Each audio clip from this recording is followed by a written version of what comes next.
Welcome to Season 5 of the Founders Only podcast, where we uncover the pivotal trials and triumphs in the stories of great founders, delivering actionable advice on how to be the leader of the pack.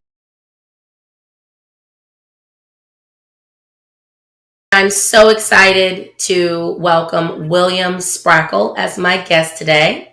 William is a Dutch entrepreneur who was born in 1986. He's been immersed in the world of technology since his early teens. He's spearheaded multiple successful ventures, including DynaCloud and UPX, boasting 6 vertical SaaS startups under his belt, each offering valuable learning experience. Currently, he is focused on his company StoreKeeper, and he aims to revolutionize retail operations with an all-in-one software while pursuing his passion for endurance sports and charitable endeavors. Welcome again, William. Thank you for joining me today. Thank you so much, Mia. It's an honor to be on the show. So we're going to jump right in with, can you share your journey to becoming the founder of StoreKeeper? And can you take us back to any light bulb moments where you had the idea for StoreKeeper? Sure. So you already referred, I'm into endurance sports, so I don't mind a 10-hour bike ride. That's okay. But like 6 years ago or 7, I think now, I got into the situation that I was running 6 startups at the same time, and I cannot recommend this to anybody. So we came to the hard conclusion that we had to stop, sell, or exit all the startups, and from there we basically said, okay, what's next? Because we knew it wasn't the end. We had some things which were running okay, the one better than the other, of course. Some were quite good, and I'm also proud that a lot of those companies still exist today under other leadership and under owners. So, and then I was discussing with my commercial director at the time. So I was saying like, hey, what's next? And he was like, can you do me a favor? Can we do something which I can explain at a business club meeting, which everybody understands, where people go like, that's logical. So nothing technology geeky. He said like something for normal people, William. I'm like, so we were sitting there, and at some point I said like, yeah, like 5 or 10 years ago, I was having this discussion with these retailers, and they said like web shop, and they didn't want to buy a web shop because it wasn't linked to their physical store, to their POS system. And I was like, that's not there. And I was discussing this with Jan, and we got to the fact it's still not there. So I said like, okay, let's fix this. And then he said, how would that sound? I said, it would be everything for the retailer in one solution. And he said like, yeah, with the parcels and the payments, with the PIN terminal and with the bookkeeping. I said, yeah, including the web shop and the retail systems and the stock and the inventory and the reporting. I was like, that would be brilliant. I can explain this as a business meeting. And I literally did a dance, because it would be, I think, one of the first startups I did till now, which I can explain to my grandmother. Because nowadays I tell her like, you go to that store runs on our software. She goes like, I get that. And that's different than HR or cloud automation or security, cyber solutions or whatever with like geeky stuff. Like this was, my grandmother understands it. And from there it went on. So how did you, once you had the idea, how did you flesh it out? How did you determine what the key needs were of the customer to build your first MVP of this product? So we did the craziest thing I think founders can do. We started speaking with customers. So it's really logical, but I didn't always do it in the first times, in the first attempts of startups. On the other hand, sometimes I was the customer. So my cloud solution company, I started because I was a cloud solution provider. So, but I didn't have a retail store. So we had a few customers which we were still doing the web shop for. So we were speaking to them and saying like, hey, what would be your ideal retail setup? They were like this and this and this and this. And at some point, I think we were in this business community building where like 20, 30 companies were. and we had this pop-up banner, and we printed our USPs on it, and we put it in the hallway. And I think like we were 1 month doing this concept and company, and at some point we had 3 people already coming in randomly saying like, I read this banner, this is not possible. And then we're like, okay, we're on the good track. So that was our validation, and we really went from, hey, what do you do every day? What would be the most annoying? What would be the least annoying in your day? What would give the best value? And basically that's where we started. So, who is the customer for this product? If you could tell us a little bit more about the persona. Yeah. So that would be the mom and pop store, SME to plus, SME plus. So it would be your local retailer around the corner. I would say the brick and mortar cornerstone of the society. So the retailer. So we don't target big flagship stores, big brands. I mean, they have, I'm not saying unlimited, but they have quite hefty budgets. They can spend 10 million a year. They don't know this. We are there, I think, for the little guy, and little, like the mompreneur, I think is the right word. But somebody who wants to start basically with their company from a passion because they love fashion or they love lifestyle, and then start their company. And they don't like technology on average. So that's our ideal customer. They hate or dislike technology. They do like their iPhone. They do like their appliances, or like they do like a laptop, but they do not like Excel or hardcore spreadsheet stuff. So that's our ideal customer. And they on average give employment to like 5 to 20 people on average. So I think that's what we target for, and that's also why I think we make them happy, because instead of 8 or 10 systems, they now get to work with one. Got it. And so there's not really any vertical that you specialize in terms of the type of store. It's just a retailer of any product that has a brick and mortar store. And so that's a good one. So we do specialize on fashion lifestyle, I would say. So we have an integration with a lot of fashion vendors. So in Europe, where we are mostly focused now, we are integrating with the bigger fashion houses. And when they have a new collection, it's automatically loaded in the retail system. When they do an order, it's automatically sent. So these things make us specialized in fashion, but we also work for other retail stores. So I think we serve, let's say, close to 300 customers now. And I think 70% will be fashion, but there's the other 30% is also super happy using our system. Okay. So let's rewind the clock a little bit. Before you became an entrepreneur, who was Who was William? I think always the curious guy.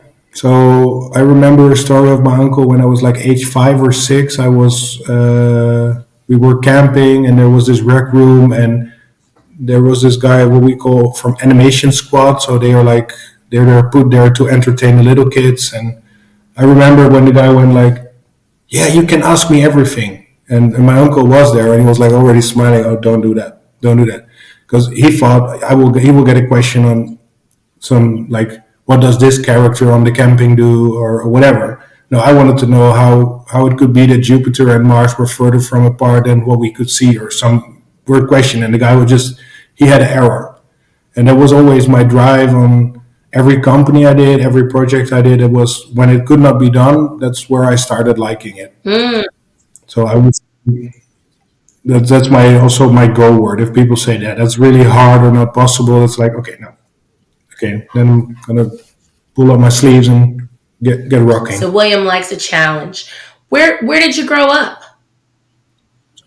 So I grew up in, I would say, the rural part of the Netherlands. So the Netherlands is, I think, it's quite dense for Europe, but like on average, the area where we live, it's not so dense. So when you get to a big American city, that's like dense for us. We're more like a suburb.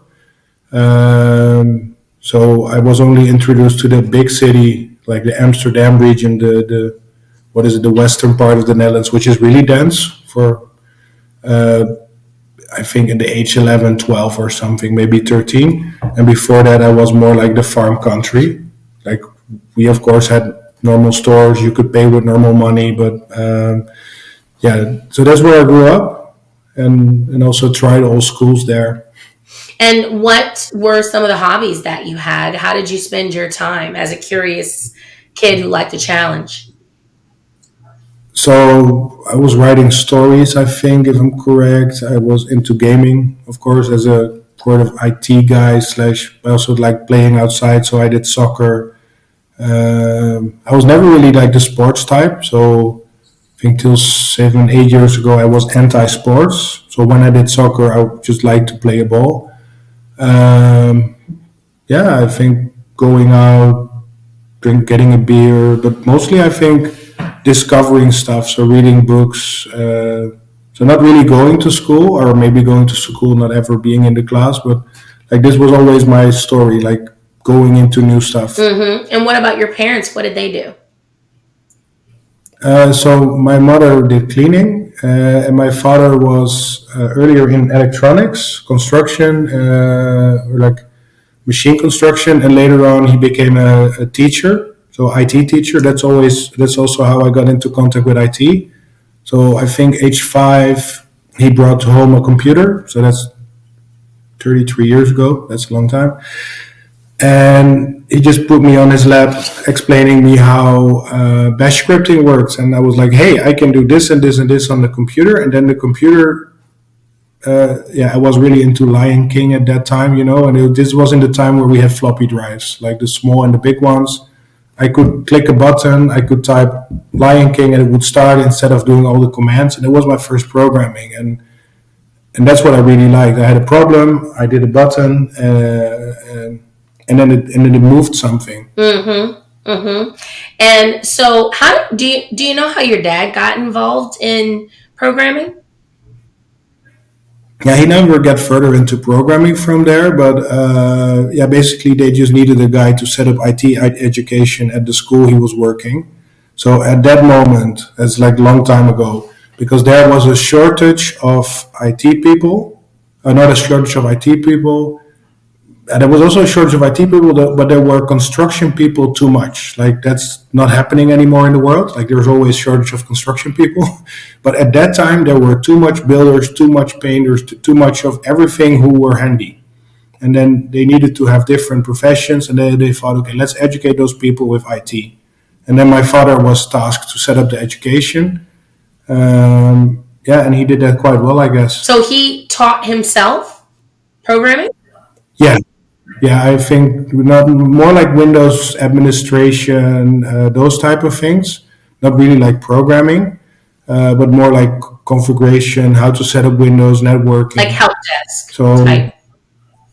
help desk, system administrator, how to build your network into your company. So what nowadays MSPs, ISPs Got do. it. Got it.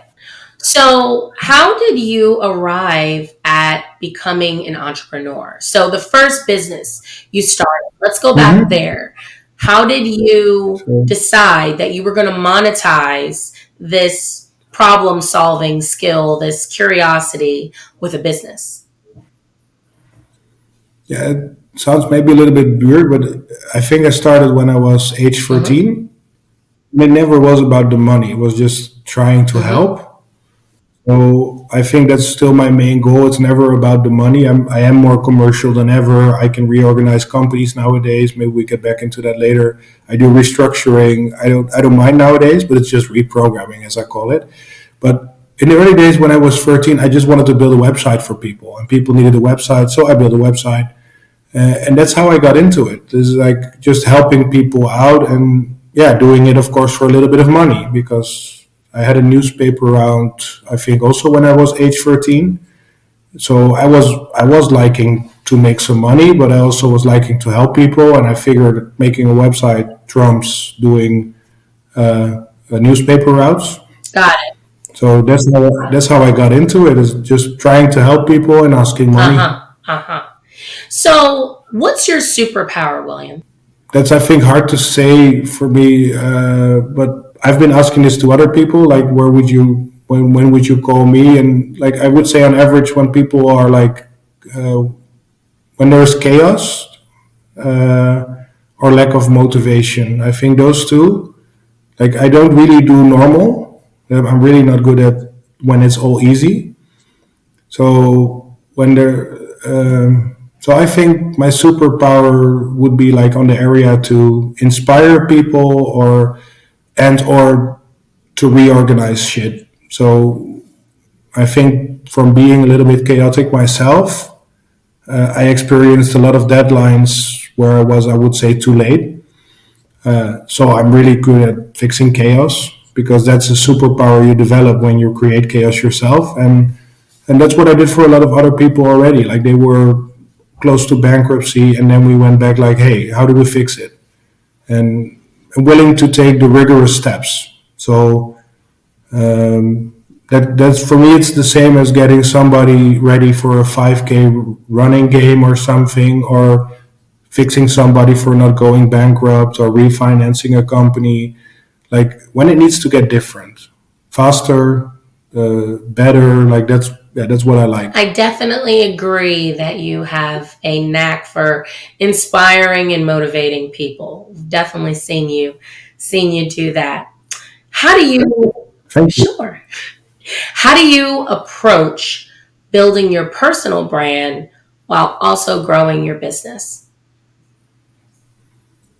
Yeah, that's a hard one. I think I do too little of this, and the hard part is also that I also believe I not only cut myself short, but also the people I could help better.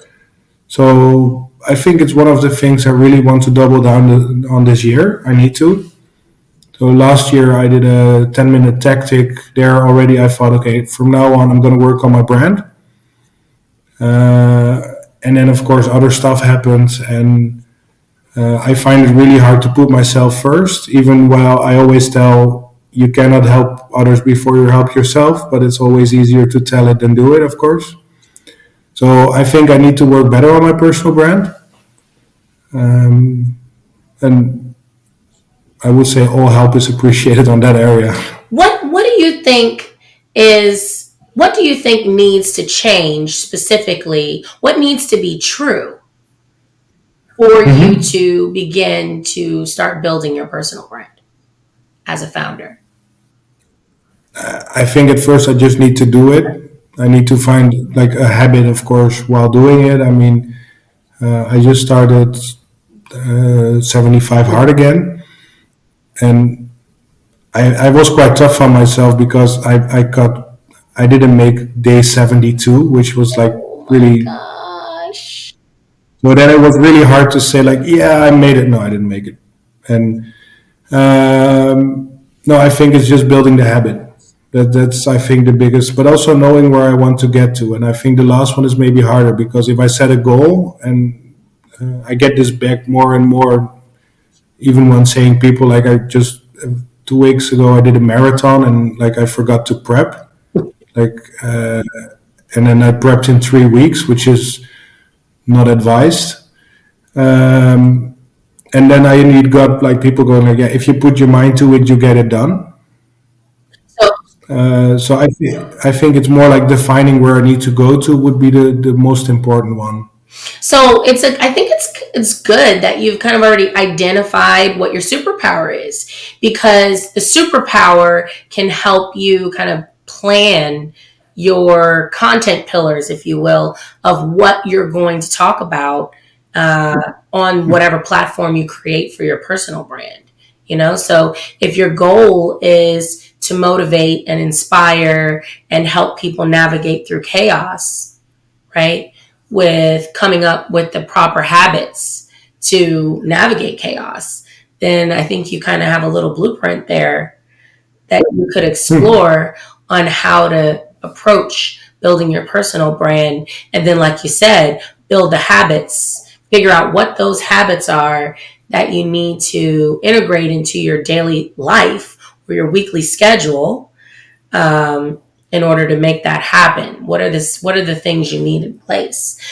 I really like one of the things that helped me overcome my own one of the things that helped me overcome my own hesitation to build my personal brand was the comment or the quote that you're being selfish if you can help people and you put your vanity or your personal hangups to not express. So it's different, I think, if you're not doing it because you have other priorities. I mean, that's if you have other priorities, your family, your business, what have you, that's completely different. But if the reason you're not showing up for other people Mhm. is because you are afraid or because of vanity or some internal thought, right? That the Mhm. way to overcome that thought is to remember that you're not helping people, you know? That's what helps Yeah. me. That's what helped me. So, how do you evaluate potential exit opportunities that may not have been part of your original plan? So, you talked about having these other businesses and you talked about Mhm. deciding at some point to exit either by putting in new leadership or selling, dissolving, what have you. How do you evaluate those options? How did you evaluate those options at that time? I think the development is the most interesting because when I did my first real startup, DynaCloud, we were really thinking about also what exit potentials and investors. And I think we at some point were more focused on investments than bringing value. Um, and like shortly, I mean, in the end, we were really focused on value, of course. But like, I think it's like driving a car and you get off the road and you should not hit the wall. You should not hit the wall. If you think wall, you go to a wall. And so it's like the mindset focus because if you think not wall, you probably miss the wall.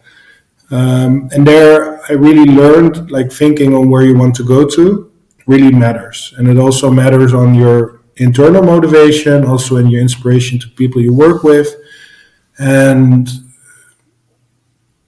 yeah, I think that there's like the difference, and like the company I'm building now, StoreKeeper, I really built for the long run. So I do plan at some point to bring in other management in a way like to replace my day-to-day function. But I really want to build that company because I see if I see what happens in the world, how important retail is, also in upcoming countries. It enables trade. Retail is changing. There is so much things. I could talk hours like how it's like changing from 100 years ago to now, and also why things probably remain the same. And like, what would you do with 100 million or 500 million? And most exits are not that sexy. Like, people always think of the big whales, but like, I think mostly you get trout, like the small fishes, and like the exits are not as big as people think they Mm, are. And if you have something good going and you sell it, like you also lose your money machine. absolutely. Because if it does well, it has dividend. If it has dividend and you get a paycheck from it, like why sell it? Like, and of course, there's always this opportunity where, let's say, Microsoft comes knocking on the door and they say, "Whatever you want, William, we need to have this company." I'm not saying I have. I'm not bendable at all, but I would say like they need to come up with really something that also helps the mission to make it help. Because I mean, I got into this in this area because I like to get to the goal. And selling is not the goal. Selling could be good for your wallet, but in the end, it's maybe not in the interest of the company at all. And I think a lot of exits happen for founder reasons or investor reasons and not for company reasons. And at the end of the day, in all your thinking, your company should be central, and the value of the company, the reason why the company is there, the why, how, what, why is the company there, what should it do, like that should be central. And sometimes, or I think even most times, the exit works the other way because big companies buy the company to get it out of the way, or Like we already got our first offer in because we acquired customers of our biggest competitor. And then like I felt like, but why should we? Like they will not buy it to get it better. They will buy it to get it go away because they need no competition because then they keep on the money. I think also, and I saw this from quite close. A lot of founders who did an exit then come into what I would call the empty void because they were rocking and rolling, and it's the same as people of 67 age going with pension. Like you go from doing every day a marathon to nothing. Mm-hmm.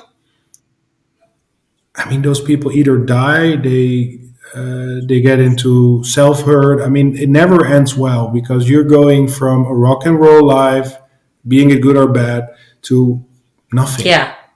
Yeah. And like from the one day you were important, the other day, like yeah, you maybe have some money on the bank, but you're not important anymore. I think that happened. That did a lot of bad stuff to good people. And I'm not saying I would not sell it because I'm afraid for that, but I would not stop working. I think it also doesn't make sense. Mm-hmm. Mm-hmm. How would you, if you were giving advice to a founder who is considering exiting for whatever the reason, let's say that they have an opportunity to either identify another leader for the business, but they're also entertaining an offer from a competitor, and they're also entertaining maybe a lower offer for invest from an investor. How would you help them? How would you guide them through making that decision of which they should do to choose an exit strategy? I have two thoughts. I will just share them both. The one would be an alternative to the Dickens exercise. What's that? Yeah, that's a really cool one. Like the Dickens exercise is basically how would it make you feel 5 years from now? If you know it's a movie, it's a book of with Charles Dickens, the Christmas Ghost of the Past and the Future, and he will take you in 5 years from now, 10 years from now, 30 years from now, and what will it do with your life? And I would go all three routes, and I would make it really emotional. Like, hey, how would your daughter feel? How would your mother feel? How would your better half feel? How would you feel? What would it do for you? What do for your community? And especially if you get to just money, you won't feel good after 30 years. So you know it's the wrong path. So that will be one. The other one would be indeed like, what does the company really need? Because, and I've been part of this optimal calculation myself. If we put in more money, the company will run better.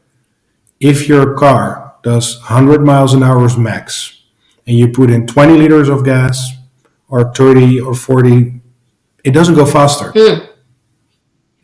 It maybe will take it for longer, but the fuel consumption probably also goes up. So you get not so far with more gas, and those two together, like you have your maximum velocity of your company. So putting too much money in it will drown. Like if you put too much water in the tank, it will overflow, and all this water which you put in, it won't get any value.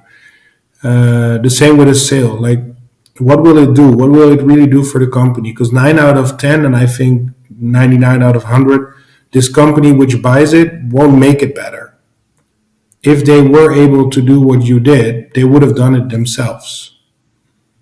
They will just absorb it. And what it could be true, of course, and I saw this especially with medical startups. So with medical startups, a lot of times when they got to proof of technology, proof of first 5 sales, then a really big medtech giant, that can work because they have their sales operation, and that's then the only thing you're missing. But this is still like a 50-50. So if you're in it for the money or you're building the company for an exit, of course, the exit can be logical. But you should still think what it also does to your track record, I would say, and if you really get value for the money. Because if your company doesn't make any money and you're just on a technology and the only way to make money is by an exit is logical. Like I saw this especially in the Silicon Valley space where there would be five companies who could become a customer, just five. And like the reason why one of those five companies then buy the company would be to be the only one having this technology. Mm-hmm. So that could be logical. You're still, and that's probably also the highest achievable in that point. Then, like if you are into infrared something for the weapon industry, there's not that much companies who can even become a customer. So there it could be making sense. But if you're into, I would say the average startup, like you can also make your startup bloom and go your way. And there's so much examples nowadays of companies who are on it for 30, 40 years, which are just going okay. So, first of all, that was really well said. I really, really love that approach to considering some of the exit strategy options someone could have and thinking through that, assigning value, figuring out what your motivations are and what they might potentially, maybe potentially should be as you're developing the company. But I think that one of the biggest points that I just gathered from what you just explained is how important it is to know why you're starting your company when you start your company. Oh yeah. That is so important. I think a lot of founders start by having a problem that they've identified Mm-hmm. and a solution they've identified to solve that problem, and they just go to market. It's Yeah, they skip a few steps, but yeah, they do. Yeah, I mean, it's like I think sometimes maybe a little dopamine rush to be able to create Yeah. something, right? And Mm-hmm. so I wonder if if you think, looking back on starting so many companies before, if you feel that maybe there was some of that in there for you. Was it maybe a little bit of a dopamine hit that you like to just solve the problem, go to market with a solution, and not really think so much about why you were starting those businesses? Not in every case, but maybe in. Well, I think a lot of cases. I mean, it's not my words, but Michael E. Gerber caught in an entrepreneurial seizure. Like you were like, oh, I can do that, and like after like 2 years, like, oh, I'm doing a new company again, and so yeah, I think that happens. So there's a lot of everything. I think at the one hand, of course, a lot of founders do their company because they see a problem. But I also think, and then at least I'm one of those, there's a lot of insecurity which you want to prove that you're worth it. And I don't think it's like the popular thing to say because everybody says like, no, no, I'm really secure. But I think deep down, everybody has a little stage fright. And there's always somebody who wants to prove something to somebody. Mm-hmm. And that's what a lot of people do with their company. And that's why they sometimes let this or their ego make them do, I would say, less smart stuff. And again, I'm one of those. I think everybody has a little of it, but you need to be just aware, I guess. Definitely. Definitely. Entrepreneurial seizure. I like that. What is your go to approach when leading teams through high stakes situations? Yeah. So when there's a really high stake and the tough needs to get going, I get happy. That's like really weird. Everybody on average goes into despair. I had this a few times. You either run out of money, you have this really big problem, you have this big asshole who does something against the morale, or like there's something. And I like that the best. I never like it that it happens, of course, and I do, how to say, sympathize with the people how they feel then. But honestly, I like it because you have chaos and then we get structure. So on those moments, I learned, and I learned this, I would say already at my first big startup, you need to get up the soapbox and tell and talk with the people. So at the most urgent moments, I think we had half day meetings. When the shit went wrong, we had every 4 hours in the day, and those days were sometimes really long. Like, and this is in, I think this goes back 15 years something. So this is in the era where you don't have had Zoom calls, or like you had everybody in the same room mostly. But nowadays also, like when shit goes wrong, or but of course everybody, it always happens. You need to start communicating. So by default, I'm not an oversharer. I'm okay. I don't go like, oh, I did this and this and this my weekend. But I especially like when it goes wrong, and then communicating to people, making everybody on the right track. And I had a really good experience in the time when I was having a hosting company with a few data centers. We had those really smart engineers. I'm not the best, but what I did do at some point after, like, I think a 12-hour IT rush, I got like, guys, I'm okay waiting in the break room while you fix it. And we had like, I think it was like 5 o'clock in the morning. A lot of stuff would be needing to be operational. Like, everybody was stressed. And that was the moment where I like, okay, let's go back to the basics. Let's check the cables. Let's check all the steps instead of running around like crazy. And in the end, it was a cable. And that's always when the things get hectic, people forget the basics, and that's what I like on hectic situations. You need to stand up, you need to lead, you need to calm down people, you need to push them to the max. It's what I like with sports nowadays. What I learned and liked in IT already earlier is that there is, I think, on average, people using 20, maybe 30% of their potential, and then pushing them at the right moment to get to 110. That's fucking brilliant. That's what I like. Yeah, definitely. To see people's growth and evolution, that is something very fun to watch. I totally agree with you. How do you go about identifying and securing partnerships that propel your business forward? That's a hard one, because I earlier was always saying it's so easy, just partnership only. And I remember with my first company, like Dynacloud, I was talking to this VC, and he said like, yeah, you only want to do a partnership model, and that's really stupid. And he was saying it in a respectful way. I'm doing the simple version. So I still respect this guy enormously, because he's smarter than I gave him at that moment, because I was 23 and arrogant. I thought I knew better.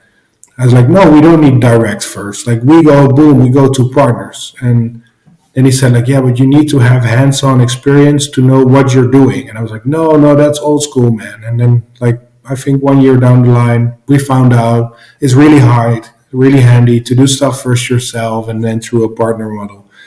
And he was right.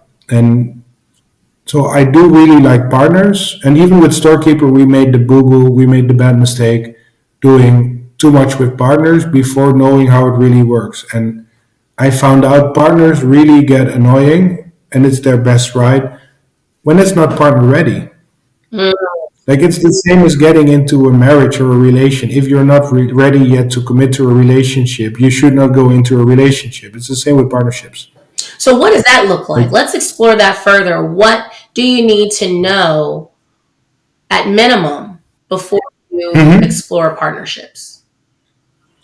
Yeah, so it really depends also on which partnership, but I can go into that like after this question. But on average, I would say you need to have a few customers who see value. Like, and it's really logical, but sometimes partnerships pop up before you're to market.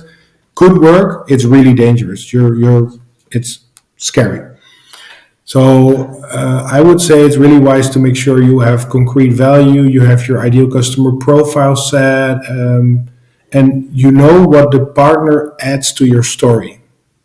Because there is a risk that a partner gets in and the partner has their story and think you fit in their story, but it doesn't mean they fit in your story. So again, it's, for me, I'm not saying that you should have like an open relationship, because you tend to have multiple business partners. It's different, but you do need to, again, like, look, how will your partnership be 2, 3, 4, 5 years down the line? What do you do for each other? And For example, we just signed a big partnership with a big bank, Rabobank, which is, I would say, the biggest bank in the Netherlands on retail banking. And I also went from it, what do we add to them? Because I knew they could be interesting for us. I also knew it would be a big time investment because they have, I mean, like about 10,000 times the amount of people we have. So you need to know before, especially if you go with a big partner, you need to know what you're doing. And what I learned is you need to also be aware what you bring for them to the table. Because the reason why they partner with you is that they also have something to win. And you need to be really clear on that. What will they win? What will you win? And it doesn't need to be equal. That's wrong. Like I cannot advise you to go to a discussion. Your gains need to be equal. You just both need to gain. That's Bingo. yeah. Very well said. And Yes, please continue. and you need to. I think is what I learned already with.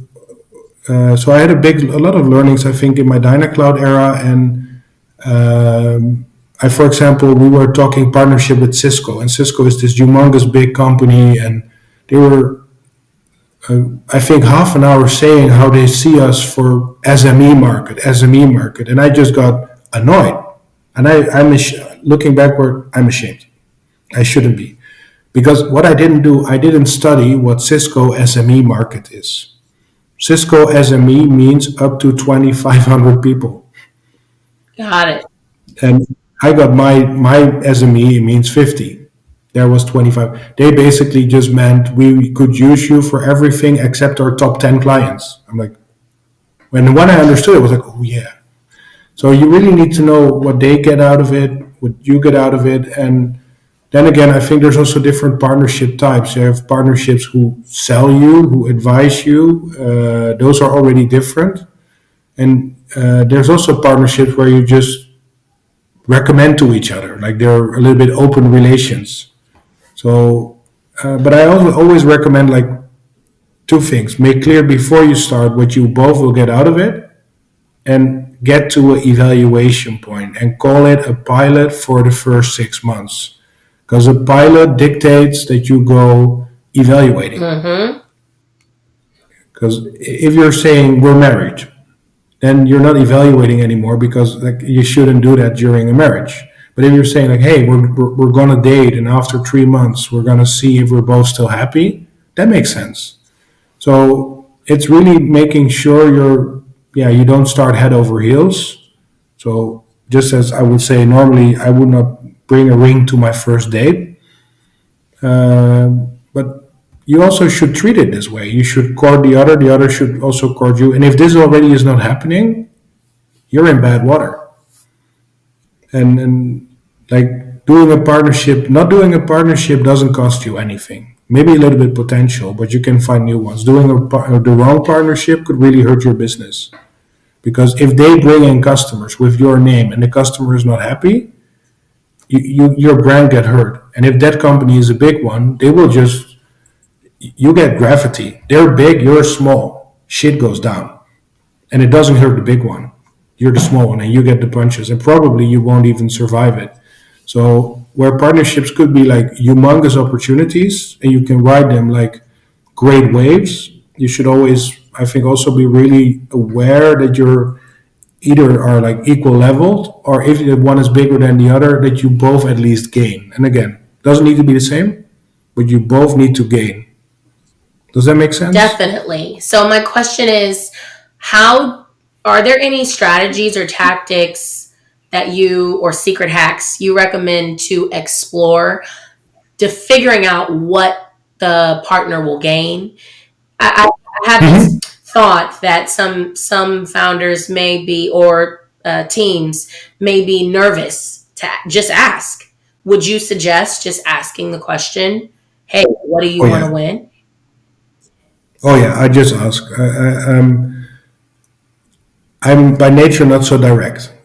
So I'm from the area in the Netherlands where if we didn't want to have a guy to a party and we were with 8 guys and we didn't want number 9, we just said, and I never really was in favor of this, but this was our regional how we did it.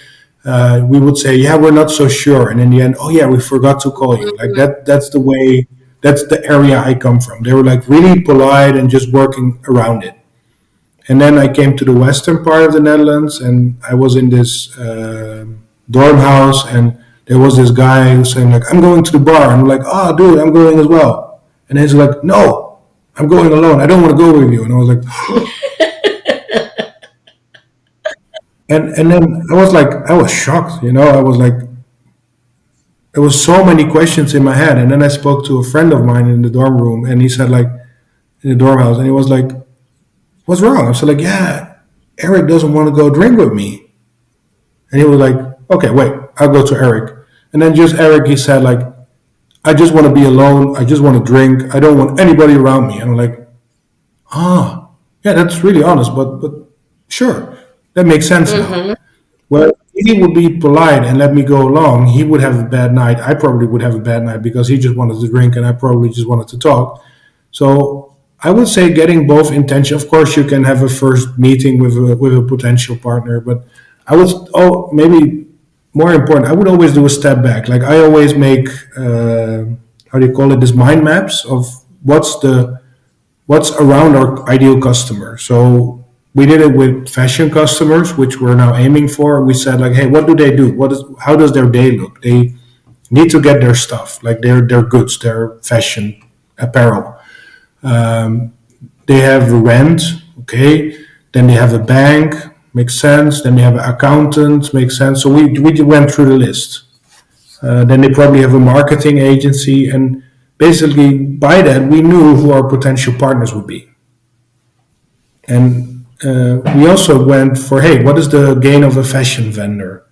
They want data of this fashion company, of this retailer, and the retailer wants better involvement with their vendor, because the better you align, the less inventory you have left, the more return you make on what you bought. Because getting a good buy and having a high sell makes the margin per product. But if you have the total margin on average better with less sale, you earn more money. So we basically went into what are called hot button topics. So what are the problem points the customer has, and what is the hot button topics the vendor has? And if they align and we can fix that, we help them. And I just did a hot button topic exercise with the customers and with the vendors, and I just drank coffee and talked and listened. And basically on that, I knew who our ideal partner would be, because you have really a big risk of hypotheticals. Like I have a really, really, really technical co-founder. He is brilliant, but he always reasons the world of how it would be logical that people would feel a certain pain. So he would reason, or could reason, because it's really important for a fashion retailer to know spreadsheets, they will study spreadsheets. That's not true. I checked that. That's not true. They have a pain and there's a solution. It doesn't mean they like the solution. So they will just work around it. And so having a hypothetical partner, which should be ideal, is really scary, because by you speaking with the partner thinks you will add value to him, and you both are assuming there will be value. But as long as it's not customer validated, there's no value. So I think the most important is to make always sure you start with a customer in mind, because one could be many. Always start with a pilot. That will be also really important for me when I do a partnership. So when I would do a partnership with somebody and there's no pilot to be made, the partnership cannot make sense. Always start with one, because if there's not a first, there won't be a second. As again, it's the same as dating. If you don't start the first date, if there's no good first date, you shouldn't talk marriage. I love it. I love it. I also just had a thought when you said an ideal partner, and I was thinking, we build in our SaaS companies and also in our other companies, different types of companies, we build ideal customer profiles. And it sounds like you build ideal partner profiles. Never thought of framing it that way, but yeah, I do. Yeah, I love that you're looking for, one, the adjacent businesses that support the day-to-day operations of your customer or your target customer, Hmm. and you determine whether or not you have a match, right? And it's the same as if you were to make a list of someone you want to date. What is it called? Yeah. A soulmate wish list or something like that. A list of the characteristics that you want to have someone you're dating possess. And it's the same for a customer or a profile. I mean, a Yeah. customer or a partner, excuse me. And it's everything Yeah. like that. Yeah. Cool. All Cool. right. So, one of my favorite questions is, what is one book, podcast, or resource that has profoundly impacted your perspective and mindset as a founder? I thought about the question before, and I didn't have a really good answer then.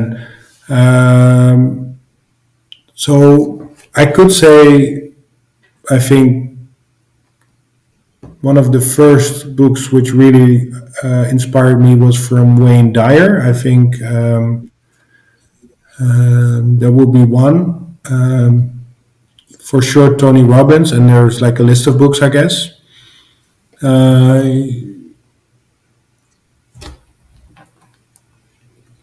I will check my Audible if I can make a good pick, because I do a lot of book advice to people, but I always do it based on where they are, if it makes sense. What's the So one that you would say changed your mindset on how you approach business the most of all the books you ever read?